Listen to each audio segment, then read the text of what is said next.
The flashing red and blue lights washed over the cracked pavement of Lucille Avenue, turning the quiet California night into a scene that felt torn from a nightmare. Officers moved with urgency, weapons drawn, radios hissing sharp bursts of static.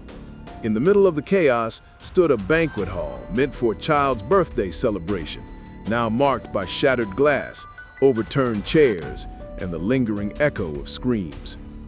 Detective Ron Hale stepped under the strip of yellow tape, his jaw tense, his eyes scanning the ground. He had seen mass casualty scenes before, but there was something different here. Something colder, more calculated.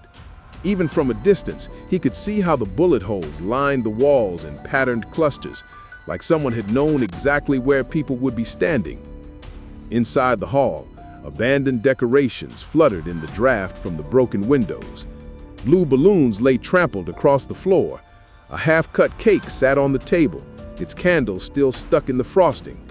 The moment the shooting began, the room had frozen in celebration, then exploded into chaos. Hale crouched next to a coroner, kneeling over a small, lifeless body wrapped in a sheet. "ID?" he asked quietly. The coroner swallowed. 4 victims total so far. 3 children. This one, 14 years old. Name's Amari Peterson. Family identified him an hour ago. Hale closed his eyes. 14. A child. Not a gang member, not a criminal. Just a kid celebrating a toddler's birthday. The hall still smelled of gunpowder, smoke, and fear. Hale could almost visualize the moment the shooters burst in. How the music must have stopped. How parents must have shielded their children. How the confusion turned to terror in seconds. But what struck him most was what wasn't there. No shell casings, no dropped weapon, no footprint trail leading away. Whoever did this was careful, methodical. That meant planning, motive, and a message. Officer Lena Morales approached him, her voice low. Witnesses say there were 2 shooters, faces covered. They came from different entry points. Doors were propped open before the party even started. "Inside job?" Hale asked. Morales hesitated. "Maybe, but we found something else." She handed him a small evidence bag. Inside lay a folded, sweat-stained strip of paper. Hale unfolded it carefully. On it, scrawled in rushed handwriting, were 6 words that turned the crime scene from tragedy to something far more sinister.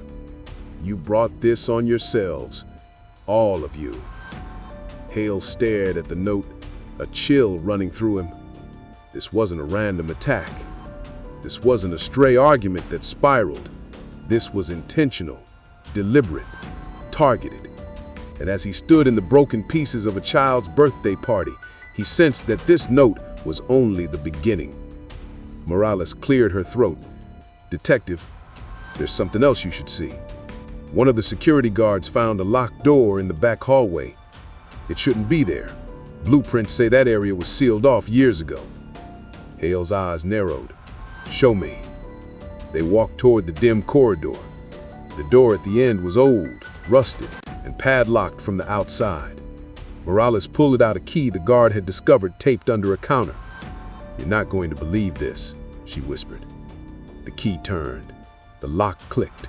And when they slowly pulled the door open, what waited behind it shattered every assumption about the shooting. What Hale found inside changed the direction of the entire investigation. The hinges groaned as the heavy metal door opened, dust drifting into the narrow beam of flashlights. Detective Hale stepped in first, one hand on the wall, the other tightening around the flashlight as the beam cut through the darkness. The room was small, just wide enough for a few filing cabinets, a table, and a single metal chair. But it wasn't the furniture that made Hale's pulse quicken. It was the wall. Rows of photographs were pinned up in a grid. Children, adults, entire families. Some were taken at birthday parties, others outside homes or parks, all of them in Stockton or the surrounding towns. And every one of the pictures had a red X drawn across it. This looks like planning," Morales whispered. "Like someone was picking targets." Hale moved to the table. On it lay a map with circles drawn around specific locations. Beneath the map was a list of dates, some old, some upcoming. The birthday party from tonight was marked in bold red ink, the time written with chilling precision. This wasn't spontaneous, Hale said. They knew this party was happening. They knew who would be here. Morales scanned the photographs again. But why these families? What connects them? Before Hale could respond, his radio crackled. Detective Hale, you need to return to the main hall. A witness just came forward. Says she saw something before the shooting. They hurried back through the corridor. A woman stood near the entrance, wrapped in a blanket, trembling. She was in her mid-30s with tear-streaked cheeks and a voice that quivered as she spoke. I didn't know if I should say anything, she began. But I saw a man earlier, before the shooting. He was walking around the hall, checking the exits. I thought maybe he was staff, but he kept looking over his shoulder. Did he say anything to you? Hale asked. Yes. When I passed him, he whispered something, like he wanted me to hear it. He said, "It starts tonight." I didn't understand. I didn't think. Hale exchanged a look with Morales. This wasn't just targeted, it was orchestrated. Can you describe him? Morales asked gently. The woman nodded. Tall, about 6 feet, wearing a gray hoodie. His left hand, she paused, frowning. He kept his left hand in his pocket the whole time, like he was hiding something. A hidden hand, a whispered warning, a secret room full of photographs. The pieces were connected, but not into anything that made sense. Hale felt the vibration in his pocket, a text message from an unknown number. You looked in the wrong room. His stomach dropped. Someone was watching them right now. Morales saw his expression and leaned in. What is it? He showed her the screen. She stepped back, eyes wide. How did they get your number? Before Hale could answer, another text arrived. Check the footage from the parking lot, 1942. Morales grabbed the nearest officer. Get a security footage, now. Parking lot cameras. Minutes later, they gathered around a portable monitor. The footage flickered to life. Cars pulling in, families arriving, children running ahead with gifts. Then, at exactly 1942, a gray hoodie appeared at the edge of the frame. The figure walked slowly, deliberately, right up to the camera, then lifted his head. His face was uncovered. Hale leaned in. He recognized him. Not from a criminal database, not from a past arrest, from the photographs in the hidden room. This man had been in one of them. Not crossed out, not circled. Highlighted, marked as protected. Morales whispered, why would a shooter protect someone? Why protect himself? And Hale felt the hairs rise on his arms, because the shooter wasn't just targeting families. He was eliminating everyone connected to something much bigger that he refused to let get out. But before Hale could explain his theory, the monitor beeped. A new alert appeared. Motion detected, rear parking lot, 30 seconds ago. The shooter wasn't gone. He was still here, and he wasn't finished. The officers moved fast, spreading across the rear parking lot with weapons drawn, beams of light slicing through the night. Detective Hale led the charge, adrenaline burning through every step. The cold air felt sharper now, heavier with the knowledge that the shooter, the architect of this massacre, was still somewhere nearby. Fan out, Hale ordered quietly. He won't be far. Morales scanned the shadows between the dumpsters. Motion sensors don't lie, she whispered. He wanted us to see that. And Hale knew she was right. The killer wasn't hiding by accident. He wanted the investigation to chase him. He wanted them to watch the footage, follow the crumbs, stepping exactly where he wanted them to step. A predator guiding the hunt. Suddenly, a metallic clang echoed behind the storage containers. Officers rushed forward, surrounding the area, but the space was empty, except for a black backpack sitting upright in the center of the asphalt, placed perfectly, deliberately. Morales exhaled shakily. Hale, don't touch it. Could be rigged. Hale crouched beside it, examining the straps, the seams. No wires, no bulges, no signs of trigger mechanisms. Still, he opened it slowly, carefully. Inside was a single manila folder, and inside that, pages of documents.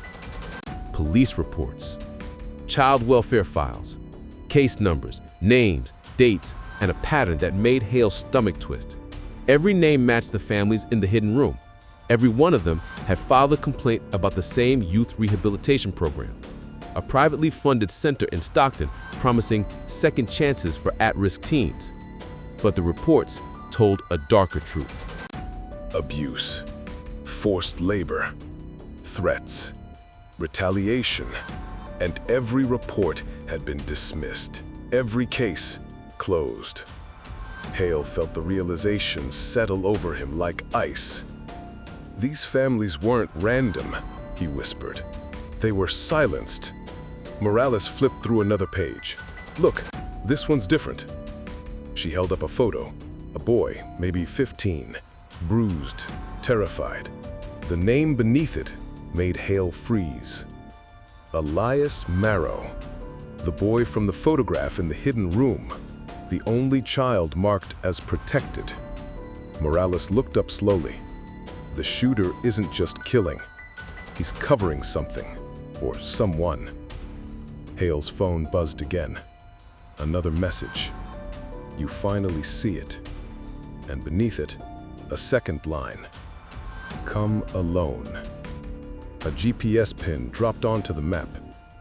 It was the address of the rehabilitation center. Hale and Morales exchanged a long, heavy look. They both knew the rules. You never meet a killer alone. But this one, he had anticipated every move they'd made tonight. If Hale didn't go, more families could die. Maybe even Elias. Minutes later, Hale pulled up to the abandoned facility. The sign hung crooked, the building swallowed by shadows. The door creaked open at the push of his hand. Inside, the air was stale, thick with the scent of mold and something else, something metallic. In here, a voice called from the darkness. Hale stepped forward. A figure emerged, gray hoodie, left hand still buried in his pocket. Face calm, eyes hollow. You investigated my family once. You closed the case. Everyone did. No one believed what they did to us, to the kids, to Elias. Hale swallowed. So you killed innocent families. They weren't innocent, he snapped. They stayed quiet. They let the center keep running. They took hush money. They survived by sacrificing others. The man lifted his left hand. Not a weapon. A scarred wristband. One from the center.